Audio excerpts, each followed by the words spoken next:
Hello student, how are you all? I hope you all are fit and fine.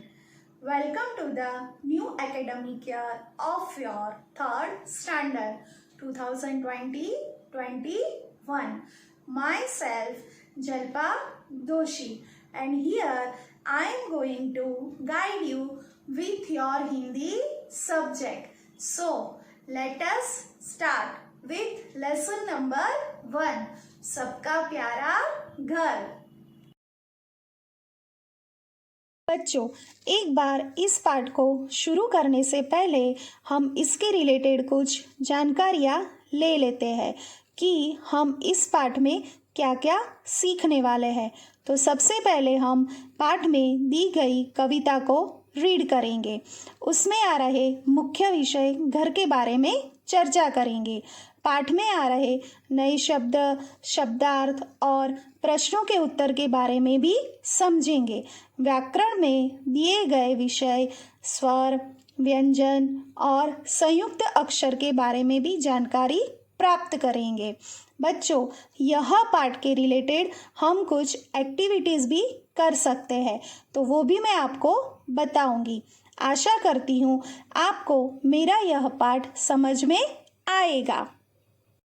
आपको पता है घर क्यों ज़रूरी होता है? क्योंकि घर हमें धूप, ठंड और वर्षा से बचाकर सुरक्षित रखता है। इसीलिए तो हम सब अपने घर में अपने परिवार के साथ आराम से रह सकते हैं।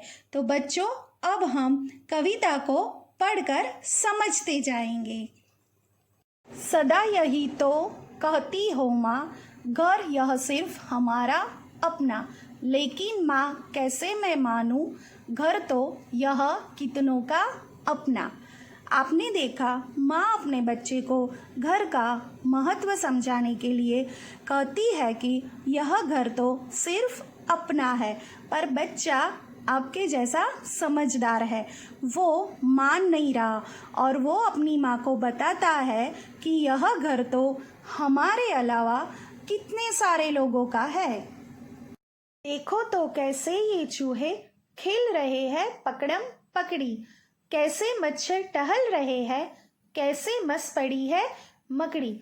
तो बच्चों, बच्चा अपनी माँ को दिखाता है कि ये चूहे तो देखो कैसे खुश होकर हमारे घर में पकड़म पकड़ी का खेल खेल रहे हैं। ये मच्छर भी इधर उधर घूम रहे हैं और यह मकड़ी वो तो बस आराम से पड़ी हुई है। और छिपकली को देखो चलती है जो गश्त लगाती, अरे कतारे बांधे बांधे चींटी चींटी दौड़ी जाती। माँ, आप यह छिपकली को तो देखो, वो भी इधर उधर घूमती रहती है और ये इतनी सारी चींटियाँ वो भी लंबी लंबी कतारें बांधकर दौड़ती रहती है। और उधर आंगन में देखो पंछी कैसे झपट रहे हैं, बिल्कुल दीदी और मुझ जैसे किसी बात पर झगड़ रहे हैं। बच्चा अपनी माँ को घर के आंगन में दिखा रहा है कि वह पंछियों को तो देखो माँ, कैसे मेरी और दीदी की तरह झगड़ रहे हैं और फिर मिलजुल कर खेल भी रहे हैं। इसीलिए तो कहता हूँ माँ, घर न समझो सिर्फ हमारा, सदा सदा से जो भी रहता सबका ही है घर यह प्यारा। तो देखा बच्चों आपने, आपके जैसा एक छोटा बच्चा अपनी माँ को समझदार बनकर बता रहा है कि यह घर हमारे अलावा इसमें रहने वाले पशु पक्षियों का भी है। कैसी लगी बच्चों कविता? है ना सुंदर? हमारा घर हमारे परिवार के अलावा इसमें रहने वाले छोटे छोटे जीव जंतुओं को भी शरण देता है। हम सबको हमारा घर बहुत ही प्यारा लगता है।